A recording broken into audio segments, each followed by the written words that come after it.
साथियों, आप सबका स्वागत है हमारे YouTube चैनल ग्रहलोक में। मैं पंडित लोकेश पालीवाल आपके समक्ष उपस्थित हूँ मिथुन राशि का साप्ताहिक फलादेश। जी हाँ, 22 सितंबर से 28 सितंबर तक का यह फलादेश है। इसको सुनकर आप अपनी दिनचर्या का कुछ परिवर्तन कर कर लाभांश का जो प्रतिशत है उसको बढ़ा सकते हैं। मैं आपके बारे में, आपके जीवन के बारे में ऐसी बात बताऊंगा जिससे आपको लाभ होगा। हम ये सारी गणनाएं, जानकारी, ज्ञान कैसे देते हैं? ये सारी जानकारी हम चंद्र विचरण, चंद्र गोचर से देते हैं, जो कि इस समय, इस सप्ताह में चंद्रमा का जो मूवमेंट है वो कन्या, तुला, वृश्चिक यानी आपके चतुर्थ भाव में, पंचम भाव में और षष्ठम भाव में रहने वाला है। इससे आपको क्या क्या फल मिलेगा, इस सप्ताह में आपकी मानसिकता क्या रहने वाली है, तो आप अवश्य सुनिए। आपका मस्तिष्क, आपका माइंड का फोकस ये ऐसा रहेगा कि मैं परिवार में कैसे सुखों में वृद्धि करूं। मैं परिवार के जो जन हैं, मेरे जो आत्मीय जन हैं, माताजी, पिताजी, बच्चे, बीवी, सब संपूर्ण परिवार का मैं कैसे अभ्युदय करूं, ऐसी मानसिकता आपकी रहेगी। परिवार में कोई यदि बीमार भी है, आप बिल्कुल विह्वल हो जाएंगे, चिंतित हो जाएंगे कि मैं कैसे ऐसा क्या करूं कि वो शीघ्र ही ठीक हो जाए। साम दाम दंड भेद हर कार्य आप अपने परिवार के प्रति विशेष रूप से करना चाहेंगे। क्यों कह रहा हूं मैं, ऐसा क्यों हो रहा है? क्यों? क्योंकि लग्नेश, सुखेश, बुध जो है वो स्वग्रही है, उच्च के हैं, त्रिकोण के हैं और वो आपके चतुर्थ भाव में, जहां माता, भूमि, भवन, वाहन आदि के जो स्थान होता है उसमें विराजमान है। तो निश्चित तौर पर यह समय आपके लिए बहुत ही महत्वपूर्ण है। बस आपको जो है इन बातों का ध्यान रखना है, किंचित जो है परिवर्तन करना है।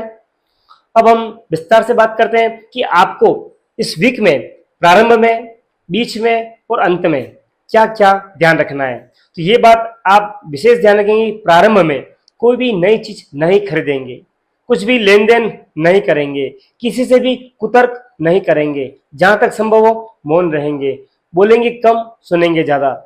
और लैंड संबंधी कुछ भी काम कर रहे हैं नहीं करना है, नया काम नहीं हाथ करना। कुछ नई परचेजिंग लैंड संबंधी कर रहे हैं, निर्माण संबंधी कर रहे हैं, नहीं करनी है आपको। एवं माताजी से कुतर्क नहीं करना है, माताजी की सेवा करना, उनकी इच्छा पूछनी है, आपकी क्या इच्छा है, मैं क्या लेके आऊं, आपको क्या खाने की इच्छा है। निश्चित तौर पर अगर ये करते हैं, उनके मन में बड़ा विशेष उत्साह और आपके प्रति प्रेम और आपकी आशीर्वाद मिलेगा। फिर मिड में आपको जब चंद्रमा यहाँ आ जाएगा, निश्चित तौर पर चंद्र मंगल का युति जो होती है वो धनदायी होती है। आपको अपने परिवार में जो है बच्चों के प्रति और बच्चों का आपके प्रति विशेष स्नेह रहेगा। एवं यदि आप यहाँ पर भी इन्वेस्टमेंट करते हैं बच्चों के नाम पे, तो निश्चित तौर पर कालांतर में वो आपको कई गुना अधिक प्राप्त होगा। बच्चों को डांटना नहीं है, मोटिवेशन देना है, उनको प्रेरित करना है अच्छे कार्यों के लिए, अच्छे संस्कार के लिए।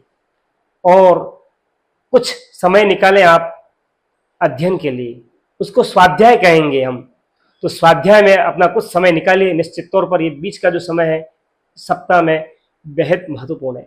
फिर सप्ताह के लास्ट में आपको कुछ भय लगेगा, अज्ञात भय लगेगा, मन खिन्न रह सकता है। एवं परिवार में या स्वयं को किसी स्वास्थ्य संबंधी तकलीफ रह सकती है, ननियाल में जाना आना रह सकता है। तो सभी जगह आप विशेष अपना कौशल दिखाते हुए कार्य करेंगे। और जो है आपको रोगेश मंगल भी जो है वो अपने हिसाब से द्वादश गया है, तो आप अपने स्वास्थ्य के बारे में ध्यान रखेंगे। अज्ञात शत्रु जो आपके समक्ष नहीं है, वो आपके खिलाफ कुछ प्लानिंग करते हैं, तो आपको भापना है कि मेरे खिलाफ कौन क्या सोच रहा है।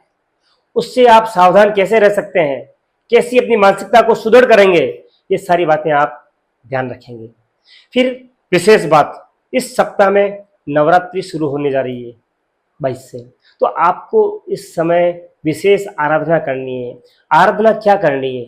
यदि आप युवा हैं तो क्या, वृद्ध हैं तो क्या, और यदि आप छात्र हैं तो क्या। यदि आप छात्र हैं, निश्चित तौर पर माँ सरस्वती की आराधना आपको विशेष फलदायी होगी। एवं युवा है तो निश्चित तौर पर महालक्ष्मी की आराधना करनी चाहिए आपको। और यदि आप वृद्ध हैं और परिवार में कुछ तकलीफें आ रही है, माँ काली की आराधना करनी चाहिए।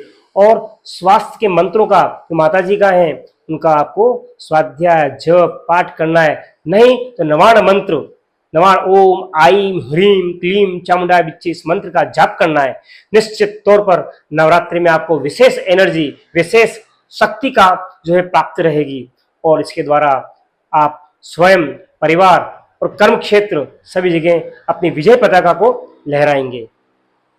अब हम आपके लिए विशेष बात करना है कि कौन सा दिन आपके लिए बेस्ट है, कौन सा दिन आपको अवॉइड करना है और क्या कौन सा रंग का उपयोग करना है। तो आपके लिए 24 और 26 ये 2 दिन बहुत ही महत्वपूर्ण है, बेहद अच्छे हैं। कुछ भी करेंगे आपको सफलता आप प्राप्त करेंगे। फिर आपको नई चीज़ें नहीं परचेज करनी है, किसी से धन लेना देना कुछ भी नहीं करना है। धन संबंधी कार्य खरीदना ये सब कार्य में अवॉइड करेंगे। यात्रा संभव हो तो टालेंगे, तो ये कार्य आप ध्यान रखेंगे। फिर कौन सा कलर आपके लिए बहुत ही अच्छा है, तो लाइट ग्रीन है, लाइट पिंक है, येलो कलर है, ये कलर आपके लिए बेहद अच्छे रहेंगे। इनमें से जो आपको अनुकूल हो, आपके मन के अनुकूल हो, उसको आप धारण करेंगे। आपकी मानसिकता पॉजिटिव रहेगी, कार्यों के प्रति आप डिवोटी रहेंगे, समर्पित रहेंगे। फिर बात करना चाहेंगे हम विशेष जो उल्लेखित बिंदु लिखे हुए हैं इनके ऊपर हम बात करेंगे। सर्वोपरि है हेल्थ, स्वास्थ्य है तो सब कुछ है, नहीं तो हम उपभोग किसका करेंगे, किसके लिए करेंगे। इसलिए आपको स्वास्थ्य का विशेष ध्यान रखना है। उसमें कहाँ आपको तकलीफ रह सकती है, हाथों के ऊपर, चेस्ट के आसपास आपको कुछ समस्या रह सकती है, लेकिन यह सामान्य समस्या रहेगी। आप इसको घरेलू टिप्स, किचन टिप्स से इसको दुरुस्त कर सकते हैं। फिर बात करें लव की, तो निश्चित तौर पर लव के अधिपति हैं शुक्र है, वहीं पे मंगल है, पंचम भाव से विचार किया जाता है, तो यह स्थिति मध्यम से आसपास बता रही है, तो आप यथावत बने रहें, अच्छा रहेगा। फिर बात करें हम रिलेशन की, निश्चित तौर पर आपके संबंध इस समय बड़े ही विशेष हैं। आपकी वाणी, आपका ज्ञान बड़ा ही उत्तम है। आप चाहे जिसको अपना अनुकूल बना सकते हैं, अपना बना सकते हैं। ऐसी बुद्धि, ऐसे क्रियाकलाप, ऐसी वाणी आप में रहेगी। क्यों रहेगी? गुरु लग्न से बुध आपका उच्च का है, श्रेष्ठ है, इसलिए वाणी और ज्ञान आपका प्रखर रहेगा। फिर बात करें हम कैरियर की, निश्चित तौर पर आपके जो है केंद्र में विशेष पंचमहापुरुष योग का निर्माण हो रहा है, तो और शनि भी दशमस्थ है, गुरु भी आपके लग्नस्थ हैं, तो ये सारी बातें जो है इंगित करती है कि आपका वर्तमान समय में कार्य क्षेत्र बड़ा ही विशेष है। यदि आप चाहें तो इसको आप बदल सकते हैं, अपने कार्य क्षेत्र में कुछ नवीनता ला सकते हैं, कुछ अन्वेषण कर सकते हैं, अनुसंधान कर सकते हैं। इसका लाभ अभी और कालांतर में दोनों समय प्राप्त हो सकता है।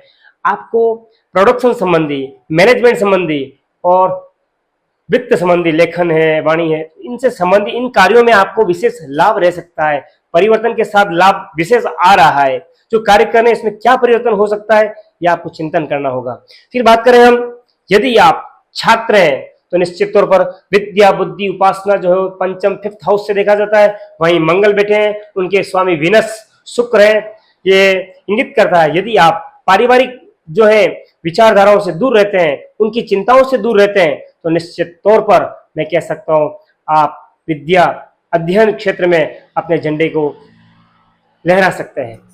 फिर बात करें यदि मैरिज की, विवाह की, आप अविवाहित हैं और विवाह के इच्छुक हैं, तो निश्चित तौर पर आपके संबंध आए हुए हैं। फाइनल आप नहीं कर रहे हैं, परिवार नहीं कर रहे हैं, तो आपको चाहिए कि परिवार में बैठकर एक के ऊपर आप उसको फाइनल करें कि ये सर्वोपरि है, इसमें ये प्लस है और इस वजह से इसका चयन करना चाहिए हमें, और वार्तालाप को विराम करते हुए उसको फाइनल कीजिए। तो निश्चित तौर पर यह समय अच्छा है, अनुकूल है। आप ज्यादा इधर उधर जाएंगे, देखेंगे तो समय चूक जाएगा, निकल जाएगा। इसलिए मेरी राय यही है, आपको यही जो आए हुए रिश्ते हुए हैं उन्हें में आपको फाइनल करना चाहिए। फिर बात करें ऐसे क्या उपाय करें जिससे एक पंथ दो काज हो, एक तीर से दो कार्य हो। तो ऐसे क्या उपाय है जो आध्यात्मिक हो और ग्रहों से जुड़े हुए हो। तो सर्वप्रथम मैं कहना चाहूंगा आपको भगवान गणेश जी की, सिद्धि विनायक की आराधना करनी है। संभव हो तो नित्य भगवान गणेश जी के दर्शन करने जाएं, पर्टिकुलर गणेश मंदिर होना चाहिए, पर्टिकुलर, और 5 मिनट वहां बैठकर भगवान के मंत्र का जाप करेंगे। ओम गं गणपतये नमः, ओम घं गणपतये नमः, इस मंत्र का जाप करेंगे, मंदिर की परिक्रमा करेंगे। गाय को यथासंभव आपको हरी घास जो है डलवानी है और गाय को रोटी देनी है। अगर ये कार्य करते हैं, निश्चित तौर पर आपका सर्वांगीण रूप से आपका भाग्योदय होगा। जो आप सोच रहे हैं वो अवश्य सुसंपन्न होगा। अगर मेरी बातें आपको अच्छी लगी हुई हो तो मित्रों से, परिवारजन से शेयर करें, लाइक करें, चैनल को सब्सक्राइब करें और नीचे कमेंट बॉक्स में जय माता दी अवश्य लिखें। धन्यवाद।